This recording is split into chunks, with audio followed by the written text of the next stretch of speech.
Hey everybody. So I am still in last night's clothes and just kind of having a slow morning. And I wanted to share with you guys a little bit of the struggles that we're having with my son's EOE. I know a lot of you don't know what EOE is, and you're going to see this and you're going to keep scrolling. That's okay. This really is just for the other moms out there that are dealing with esophageal problems for their kids. So for those of you who don't know what it is, EOE is esophageal esophagitis.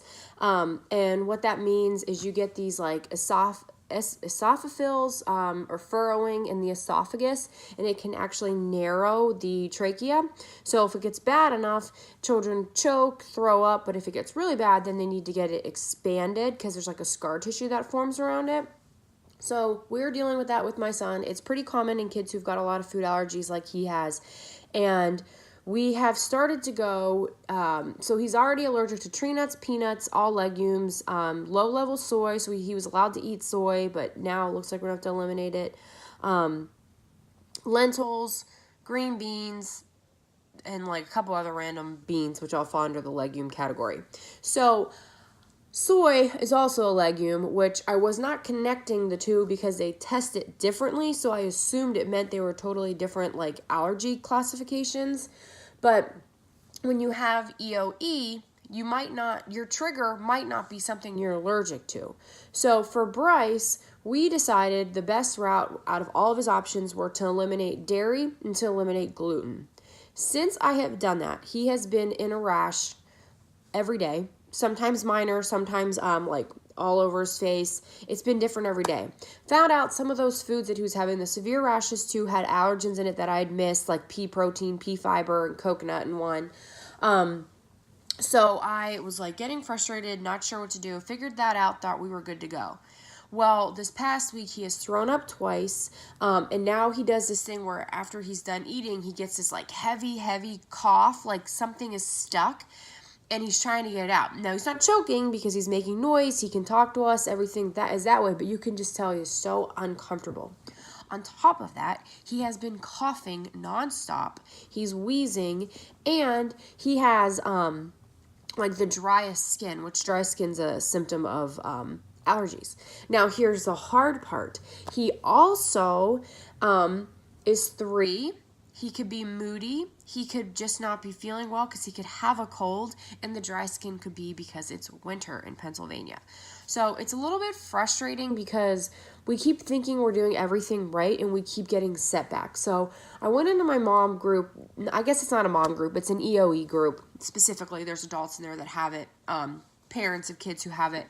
And I just like listed all of his symptoms, listed all of his allergens. And everyone basically said, like, why are you giving him soy? Cut the soy out and see if he gets better before you call the doctor to get more testing. So I was happy that was a consensus in there.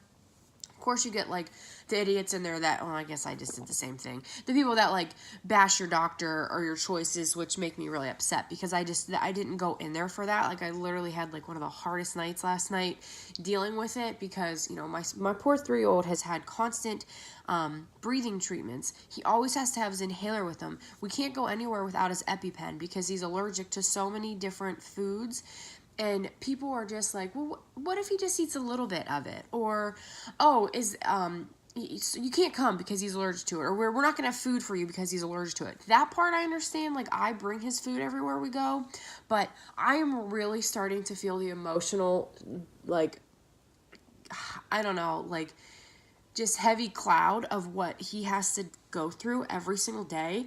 And then I get upset because, like, he's such a happy kid.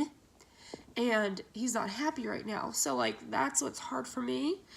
And I share it, and I don't mean to get emotional because I don't want pity or anything. But, like, I think people think I'm, like, making it up sometimes. And I'm not. So, like, I wanted to share this and put it on a YouTube video and put it on my Instagram stories because if other moms are dealing with it, then you're not alone. But, like, also know that, like, you just have to find the foods that are going to work, and then once you find the foods that work, like, just stick with them.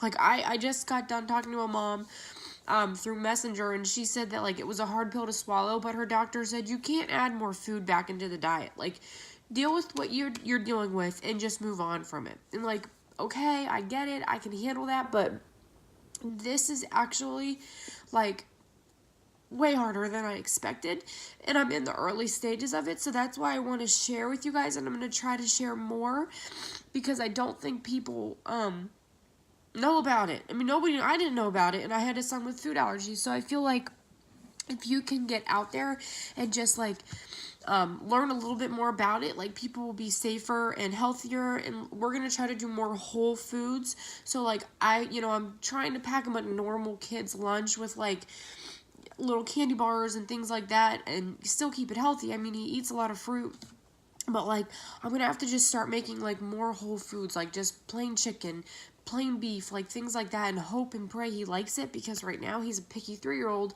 that doesn't like meat. So that is kind of where we are. If you are a mom that is dealing with this with your little kid, reach out to me. I'm really sorry that you're going through it, but I also know how like isolating it can feel. So I'm here for you, and I really hope you can reach out to me if you're feeling frustrated too, even if your kid only has like one allergy, and peanuts or something that I feel like is now easy to eliminate, peanuts. But like I always feel bad because like my kid can't get the same snack at preschool and stuff like that as everybody. So that's it. I don't want to sit here and like be emotional. I've been emotional like all day yesterday and all morning, but it's not the end of the world. It is not a death sentence. It is not as terrible as other diagnoses are. I know it's not cancer, and I know it's not anything life-threatening at this point.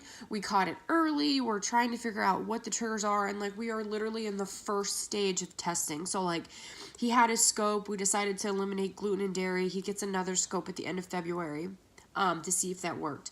Now on my own, I'm gonna eliminate soy and let the doctor know that we did that because my son is just miserable. I mean, he can't go on like this. I feel terrible. Like, he's constantly crying, he's constantly coughing, he's constantly saying he doesn't feel good and he's gonna throw up. So if I can eliminate soy and see if that'll get rid of some of those symptoms, I'm gonna do it.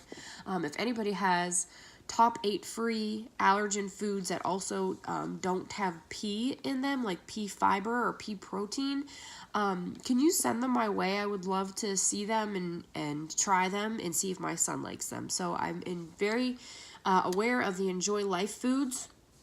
And we're getting more and more of those. We're finding more and more that we can get around here, and I think I'm going to order some from the website. But, it's just kind of frustrating, and this was therapeutic for me to let this out. So thank you very much for letting me do it, and that's all I got. So I'm not sure where I wanted this to go, but I just wanted to let you know that if you're out there dealing with this too, you're not alone. So thank you.